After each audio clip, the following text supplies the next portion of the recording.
At my father-in-law's birthday celebration, I unintentionally dropped wine on him. He struck me in the face, blood splattered on the floor, and screamed, "Dumb maid. Clean my shirt." My husband told me say sorry or leave. So I departed, but upon their return 68 missed calls. My father-in-law just punched me in front of everyone at his lavish birthday party, leaving blood on the marble floor. And my husband? He looked me dead in the eye and said, "Apologize, or get out." So I left. You'd think they'd be done with me, right? You won't believe what they did next to keep me quiet, or how I made them regret it.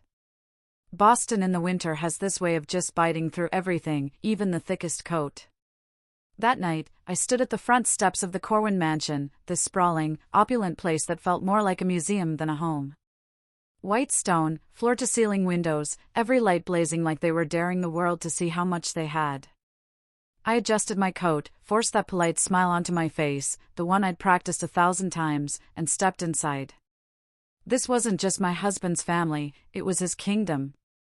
And I was just a visitor. The warmth hit me instantly, along with the low hum of classical music and the clinking of crystal glasses. Laughter, polite and rehearsed, floated in the air. I recognized some faces, Boston's upper crust, the people you see in society pages and charity galas. But they never really looked back at me. They'd glance, they'd whisper.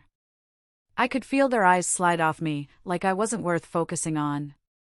3 years of this, and I'd learned how to make myself small in a room full of people who loved feeling big.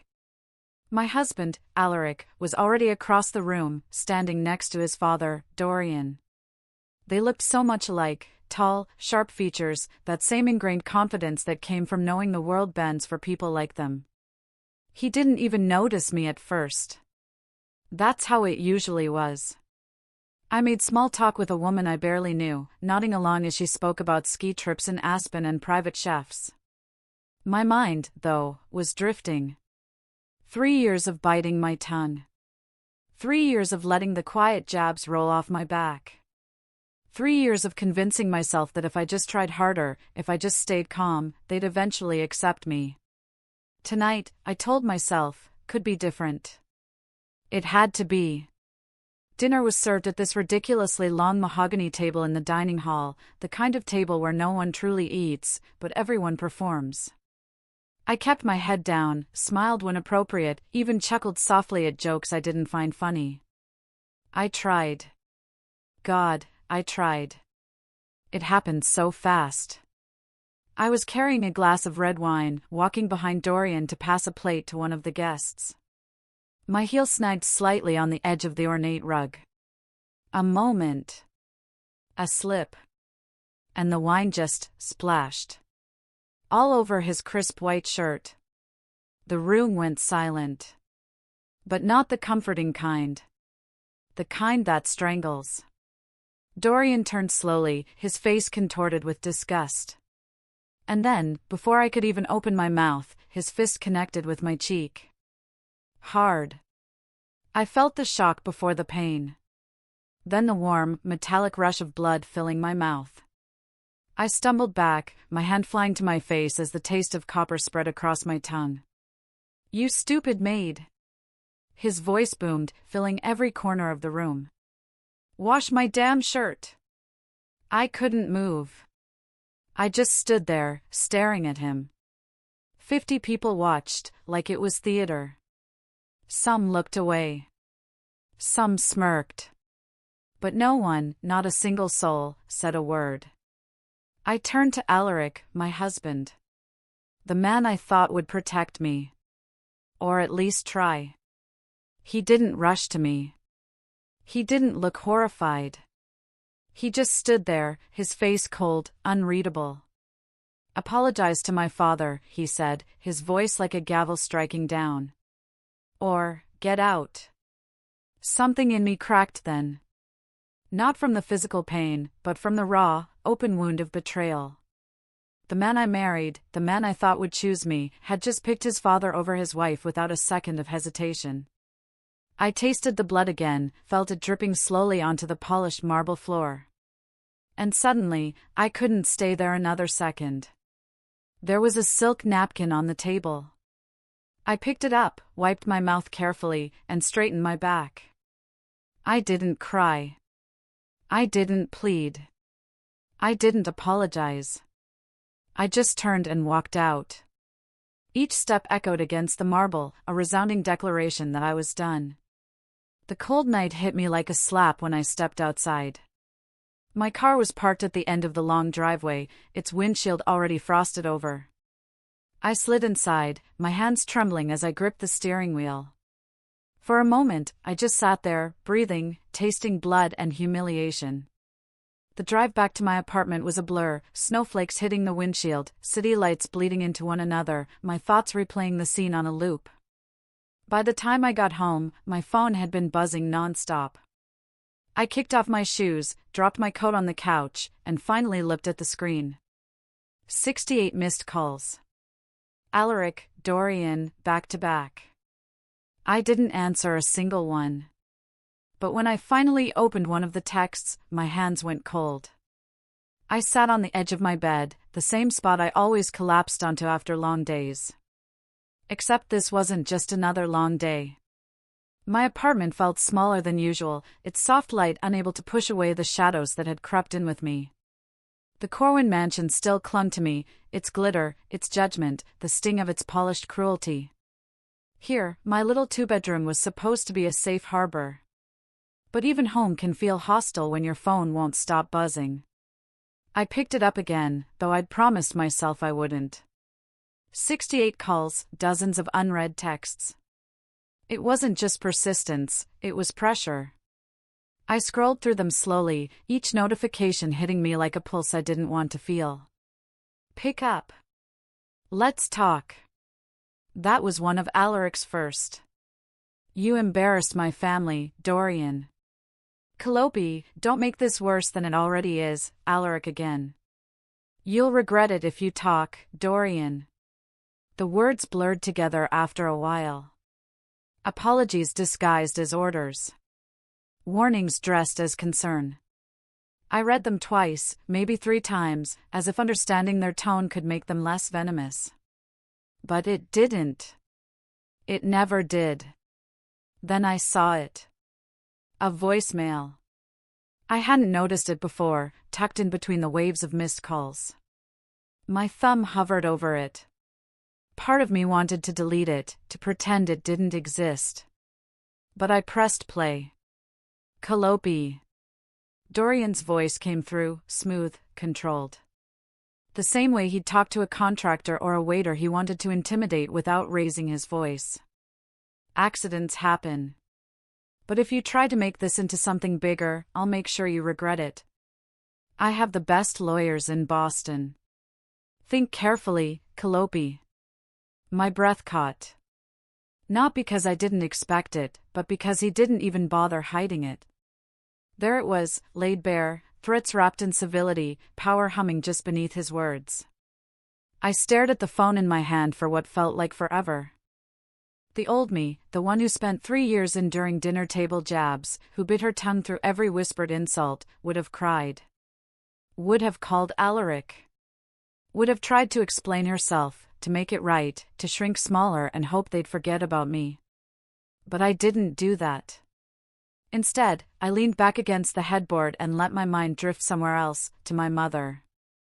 It had been years since I lost her, but sometimes her voice came back like a faint melody I couldn't unhear.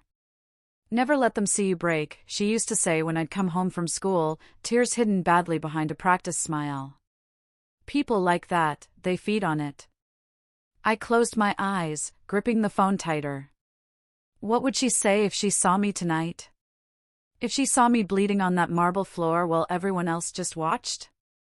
I remembered another dinner, months ago, at one of Dorian's favorite upscale restaurants. The kind where you can smell the money in the air. I remembered the way the candlelight reflected off Dorian's cufflinks as he sat across from me, watching like a hawk, while Alaric slid a folded document across the table. Just legal housekeeping, Alaric had said, his voice casual, like he was asking me to sign for a package. I'd looked at him, confused. What is this? A prenuptial amendment, he'd explained. Nothing major, just clarifying some things. It's for everyone's protection. Everyone. He meant his family, not me. I'd felt the weight of Dorian's gaze pressing down on me. He didn't say a word, but his smirk said everything. I wasn't his daughter-in-law. I was an outsider being reminded of my place. And I signed it. I hated remembering that. Hated knowing how small I'd made myself. How desperate I was to keep Alaric from slipping away. I thought compliance would buy me safety. I thought playing along would make me part of them. All it did was hand them the tools to destroy me. The anger hit me then, sharp and clean. I walked back to my desk, the same one where I'd found that old notebook last night. I pulled it out again, flipping past the messy entries of insults and dinners gone wrong. This time, I turned to a blank page. Document everything, I wrote at the top. My handwriting was steady now. Names, dates, words. It felt like reclaiming a piece of myself. Then I reached for the small drawer on the side of the desk. Inside was a USB drive, tucked away under years of forgotten receipts. I'd labeled it in case. It was a habit from my old life, before the Corwins. A way to protect myself when I felt the ground beneath me might give out. I held it in my palm for a long time, feeling its weight. If they wanted silence, they picked the wrong woman. But first, I needed to confront the one person I thought I could still trust. It took me nearly an hour to draft the text. Every version sounded either too angry or too desperate. But eventually, I sent it, meet me. No Dorian, no excuses. His reply came quickly, almost too quickly. Where? That told me everything. He wasn't coming to apologize. He was coming to control the narrative. I chose a coffee shop in Cambridge, neutral ground. Somewhere he couldn't raise his voice without attracting attention. When I got there, the smell of roasted beans and old wood hit me like a wall. It was quiet for a Saturday morning, the kind of place where people came to work in silence, laptops glowing between half-drunk cappuccinos. I picked a table by the window and sat with my back straight, my fingers wrapped around a mug I hadn't touched. He walked in 10 minutes later, still in one of his tailored suits, though his tie was loose, as if that made him more approachable. For a second, I almost forgot why we were here. Almost. Calliope, he said, like it was some kind of olive branch. Alaric. I didn't offer a smile. I didn't stand. He sat across from me, folding his hands on the table like a man preparing for cross-examination. It struck me then. He wasn't here as my husband. He was here as Dorian Corwin's son. Let's talk, he said. I leaned forward. Why didn't you do anything? He hit me, Alaric. In front of everyone. And you just stood there. His gaze darted to the table, to the window, anywhere but me. It was an accident. He was drunk. You know how my dad gets when he drinks? I felt something inside me splinter. An accident? Are you kidding me? He called me a stupid maid, Alaric. That wasn't just his hand. That was everything he thinks of me, in one moment. He sighed, like I was being difficult. You're making this bigger than it needs to be. If I just what? My voice came out sharper than I intended, but I didn't care. If I just smile and pretend it didn't happen? If I just let your father humiliate me whenever he wants? That got his attention. He finally looked at me, and in his eyes, I saw it. Not guilt. Not remorse. Fear. You don't understand, he said, his voice low. My dad controls everything, the trust, the business, even parts of my career. If you push him, we both lose everything. The words echoed in my head. We both lose everything, that was what this was really about. Not my dignity. Not my safety. His career. His money. His father's approval. Would you let anyone hit your sister and get away with it? I asked, my voice trembling, but not from fear, from rage. Why is it different for me? Why am I the one who has to bend? He rubbed his temples. Because this isn't just about you. This is about keeping the peace. I laughed then, a bitter, hollow sound I barely recognized as my own. Keeping the peace? You mean keeping your father happy? His expression hardened. If you love me, you'll make peace with him. Apologize and we can move forward. Apologize. For a moment, I couldn't breathe. It was like all the air had been sucked out of the room. He reached for my hand, but I pulled back. That was it. The last cord between us snapped, quiet but final. I stood up. My chair scraped against the floor, loud in the otherwise silent room. He started to say my name, but I didn't let him finish. If staying married to you means surrendering to him, I said, my voice steady, then I'll lose everything before I lose myself. I walked out without looking back, the winter air burning my face as I stepped outside. And that's when I decided, if Alaric wouldn't fight for me, I'd fight for myself. But I needed allies, and I knew exactly where to find them.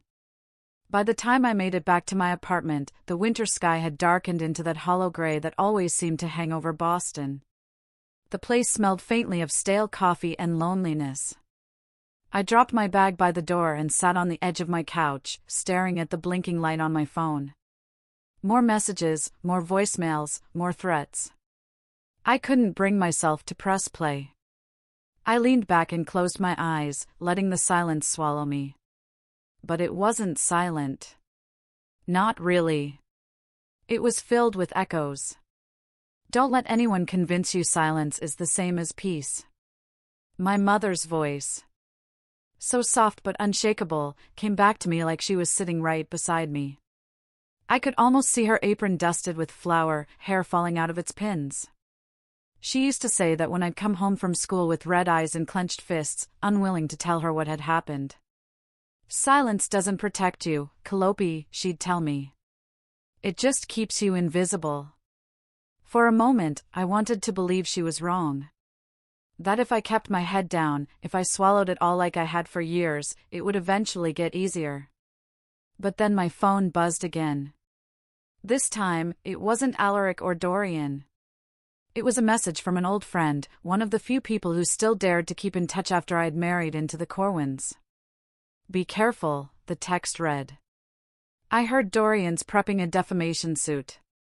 He wants to scare you into staying quiet. I read it 3 times before it sank in. They weren't just trying to humiliate me anymore. They wanted to erase me. Something inside me broke then, not in the way that shatters you, but in the way that finally wakes you up. I slid off the couch onto the floor and hugged my knees, letting the tears come.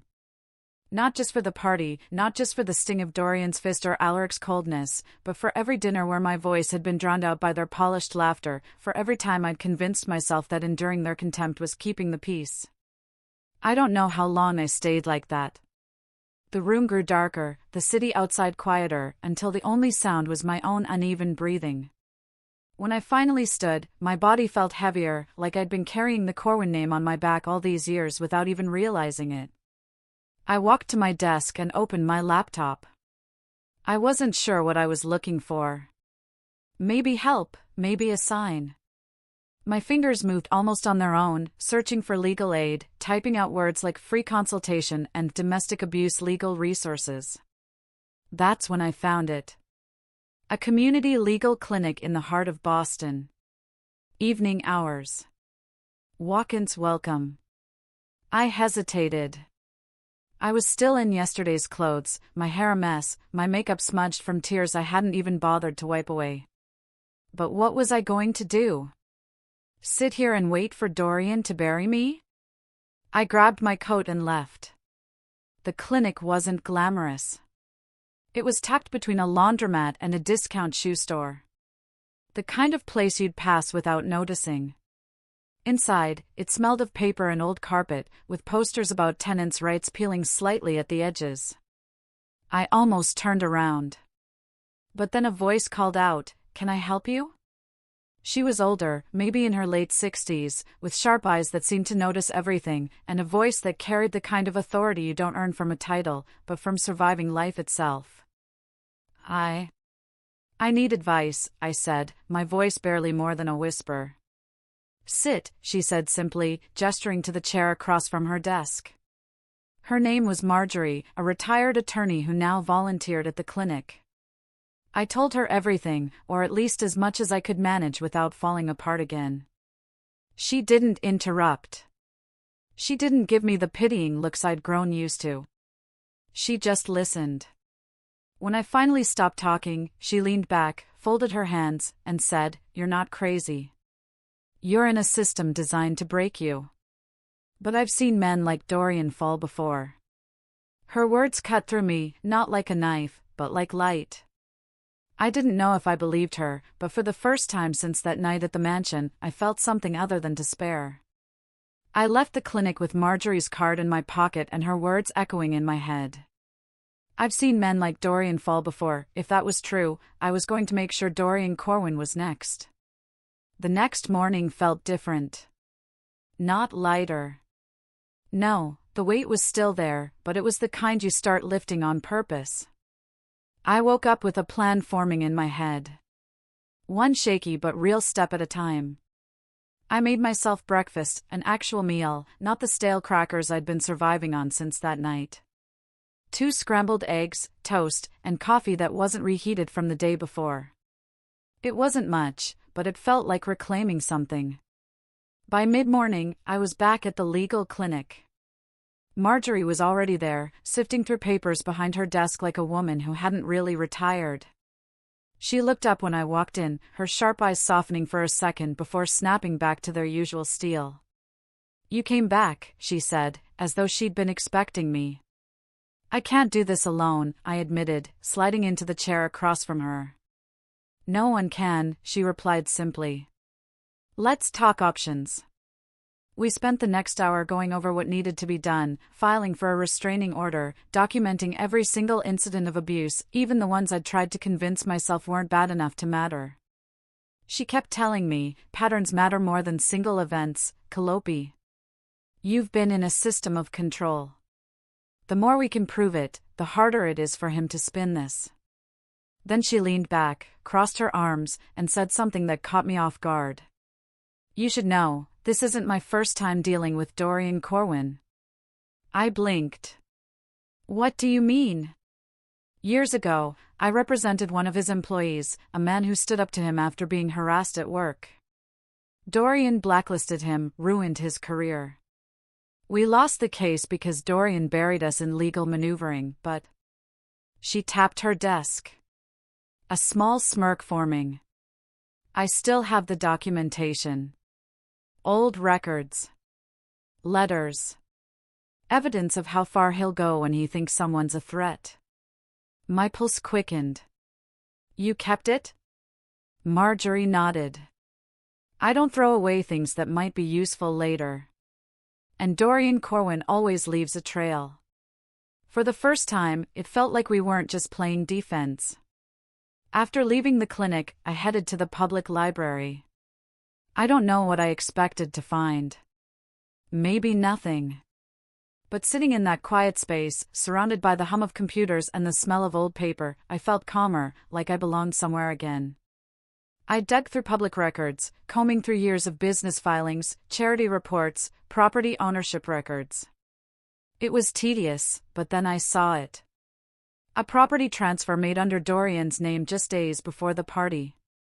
A luxury condo in Beacon Hill moved into a trust with no clear beneficiary.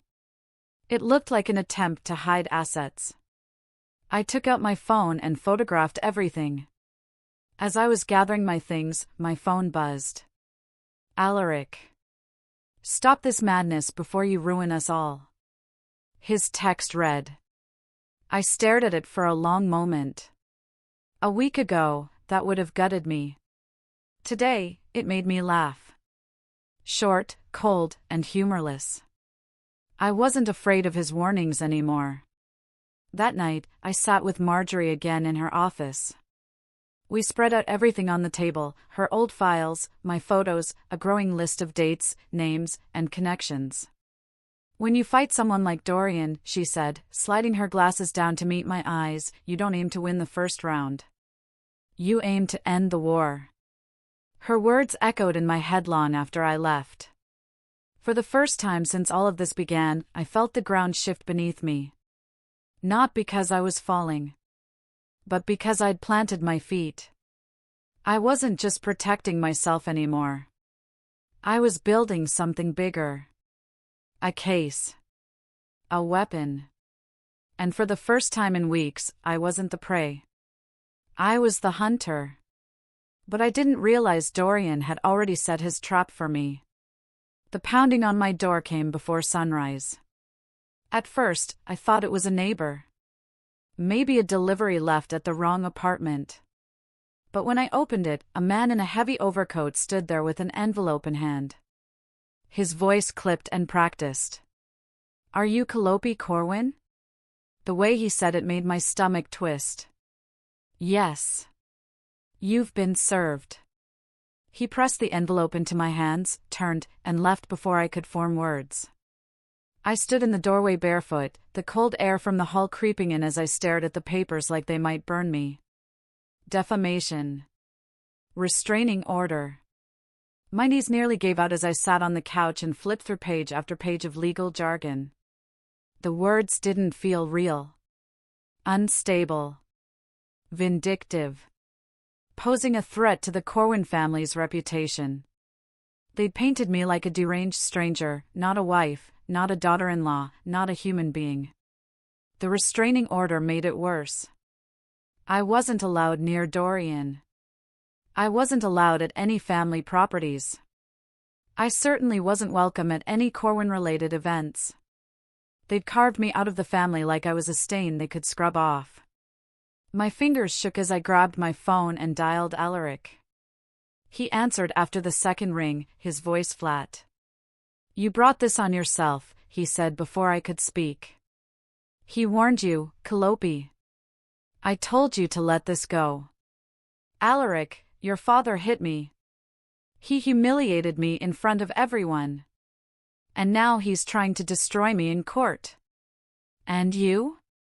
My voice broke, but not from tears, from disbelief. You're fine with this? There was a pause, then that same quiet, clipped tone. I can't get between you and my father. You've made your choices. Now live with them. He hung up. I stared at the phone like it might explain how the man I married could sound so much like a stranger. The papers blurred as I tried to reread them. It wasn't just a lawsuit. It was a character assassination. They'd gone for my credibility, my sanity, my entire sense of self. It felt like every whisper I'd endured at their dinner table had been turned into evidence. Emotional instability. Disruptive behavior. Vindictive personality. I wanted to rip it all up. I wanted to scream. But instead, I grabbed my keys and drove to Marjorie's. She didn't need me to explain. One look at me holding those papers and she ushered me into her office, her eyes blazing. Let me guess, she said, flipping through the stack. They're trying to make you look like the problem. They're saying I'm unstable, that I'm out for revenge, that I stopped because the words were sticking in my throat. Marjorie's mouth pressed into a thin line as she reached for a folder on her desk. Calliope, I need you to brace yourself. I pulled some strings and found out how they're backing this up. I nodded, though I already felt the weight of what was coming. They bribed one of the former housekeepers, she said. Paid her to testify that you've had violent outbursts, that you've threatened Dorian before. For a moment, I couldn't speak. The room tilted, and I had to grip the edge of the chair to ground myself. They're building a case to make you look dangerous, Marjorie said softly. It's ugly, but this is what men like Dorian do when they're scared. I let out a bitter laugh. So, he gets to hit me, destroy my name, and walk away like the victim? Marjorie leaned forward. That's what he thinks. But Calliope, listen to me. People like him don't do this unless they feel threatened. You're getting to him. That means you keep going. Her words should have comforted me, but I felt hollow. The idea of standing in a courtroom while they dragged my name through the mud made me want to disappear. For one wild moment, I considered packing a bag, leaving Boston, and never looking back. No one would blame me for running. No one would even notice I was gone. But then I saw my reflection in Marjorie's office window. Tired, battered, but still there. Still me. If they're willing to bury me like this, I said quietly, then they know I can hurt them. Marjorie gave a small, fierce nod. Exactly. And now we show them they picked the wrong woman. I walked out of that office, my hands still trembling. But for the first time that day, it wasn't from fear. It was from something else entirely. They wanted to bury me. Instead, they just lit the fire. And I was ready to burn everything they thought untouchable. It started in Marjorie's office a week before Christmas. Her space was as cluttered as ever, files stacked high, half-drunk mugs of tea abandoned across her desk. I handed her the folder of documents I'd been compiling for weeks. Bank records, property transfers, correspondence that should have stayed private but hadn't. She leafed through them silently, the faint smile on her lips betraying her thoughts. This, she finally said, tapping a particular document, is going to set him on fire. Are you ready for that? Because once we do this, there's no going back. I'd been asked that question before. By myself, in the quiet of my apartment, every night since Dorian served me those papers. And every time, my answer became clearer. There's nothing left to go back to, I said. Marjorie's eyes softened for a moment. Then, let's scorch the earth. We mapped it out carefully. No impulsive moves, no emotional outbursts. I had one shot to hit him where it hurt, his image. Dorian lived for his reputation in Boston's elite circles. Destroying it would be the one wound he couldn't stitch up with money. I spent 2 sleepless nights drafting anonymous emails to investigative journalists. Each one contained the files, proof of his fraudulent property transfers, whispers of money laundering hidden under layers of corporate jargon.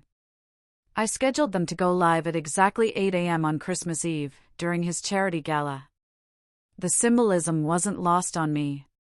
He'd planned a night of polished speeches and cameras catching him play the benevolent tycoon. Instead, I'd turn it into the night his empire cracked in front of everyone who mattered to him. On the evening of the gala, I stood in front of my mirror longer than I'd care to admit. I chose a simple black dress, nothing flashy, but sharp enough to make them notice. It wasn't about beauty. It was about reclaiming the dignity they'd stripped from me. The ballroom was everything I expected. Glittering chandeliers, white draped tables, and the scent of wealth and old money perfuming the air. I hadn't been invited, but no one stopped me. The Corwins had always been good at pretending. Alaric found me before I even reached the center of the room. He looked paler than I'd ever seen him. "What are you doing here?" he hissed, grabbing my arm. I pulled away calmly. "Watching the show." His jaw clenched. "Calliope, this isn't the way." "It's the only way." I didn't wait for his response. Across the room, Dorian stood at the podium, radiating smug confidence as he thanked donors for helping the less fortunate. His voice boomed over the microphone, and I wondered if anyone else could hear the rot beneath those words. Then it happened. At 8:03 p.m., his phone lit up. Then another. And another. He glanced at the screen, his expression flickering, the mask slipping just slightly. Around the room, others' phones began buzzing as the news broke: real estate mogul Dorian Winslow under federal investigation for fraud and property laundering. The room erupted, whispers like wildfire, heads turning, fingers pointing. Dorian's face flushed crimson as he fumbled through his speech. This is slander. An attack on my family's good name. That was when the agents walked in. Federal agents, calm, authoritative, with papers in hand.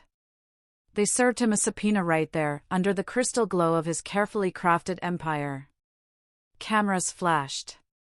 Someone filmed as Dorian's voice cracked into a furious outburst, exactly the image of the powerful man unraveling that I wanted the world to see. I didn't stay to watch the full collapse. I didn't need to. As I walked out, Alaric called my name, but I kept going.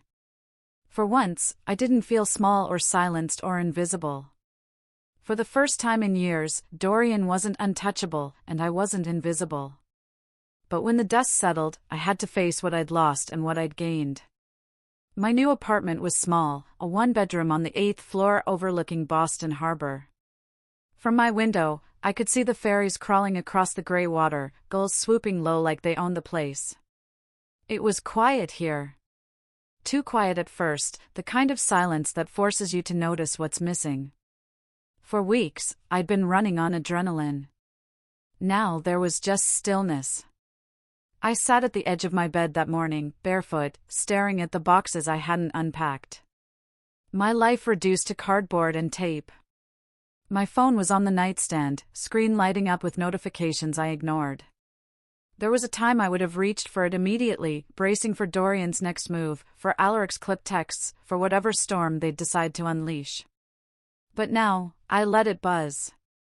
They weren't my storms anymore. Later that day, I met Marjorie at her office for what she called the final wrap-up. She was in good spirits, which meant she had news worth hearing. She didn't waste time. Dorian's empire is in freefall, she said, handing me a printed report. Fraud charges, property seizures, investigations piling up faster than his lawyers can spin them. The restraining order officially dismissed as of this morning. He's done, Calliope. Done. The word felt heavier than I expected. I thought I'd feel triumphant, but all I felt was tired. Marjorie leaned back in her chair, studying me. You know, she said softly. It's okay to grieve, even when you've won. I nodded. She was right. I'd burned down the house that held me hostage, but I'd lived in it for years. My scars wouldn't vanish just because his walls had crumbled. Thank you, I told her, my voice catching more than I wanted it to, for helping me find my voice when I thought I didn't have one anymore. Her expression softened. You found it yourself. I just reminded you how loud it could be. 2 days later, Alaric asked to meet. Against my better judgment, I agreed. We chose a quiet cafe tucked into a corner of Cambridge, the kind of place where no one cared who we were. He was already there when I arrived, hands clasped, staring into a cup of coffee that had probably gone cold. He looked smaller somehow, like the weight of his family's disgrace had finally settled on him. Calliope, he said as I sat down. I'm sorry. I let the words hang between us, waiting. I was scared, he continued, voice low. Scared of losing everything. My career. My family. I convinced myself staying silent was protecting us. I see now how wrong that was. I wanted to believe him. Part of me still ached for the man I thought he was. But then I remembered the night in the ballroom. Blood on my lip. His voice telling me to apologize to the man who hit me. He reached for my hand. Can we rebuild? Start over? I pulled back gently, shaking my head. I'm done rebuilding things that were never safe for me in the first place. His face crumpled, but I didn't stay to comfort him. I stood, left a few dollars on the table, and walked out. On my way home, I stopped by the harbor. The wind was sharp, cutting through my coat. But I stayed there for a long time, watching the water. I remembered how small I once felt in Dorian's world. How hard I tried to fit into a space that was never meant for me. I don't need that world anymore. That night, back in my apartment, I sent Marjorie a text, "Thank you for helping me burn it all down. Now I can finally build something new." I set the phone down, curled up by the window, and breathed in the salt air. The ashes of their empire weren't my burden anymore. They were my freedom. Have you ever had to stand up to someone powerful, even when it felt like you had everything to lose? Or found freedom in walking away from a toxic situation? Tell me your stories in the comments below. I really want to hear them.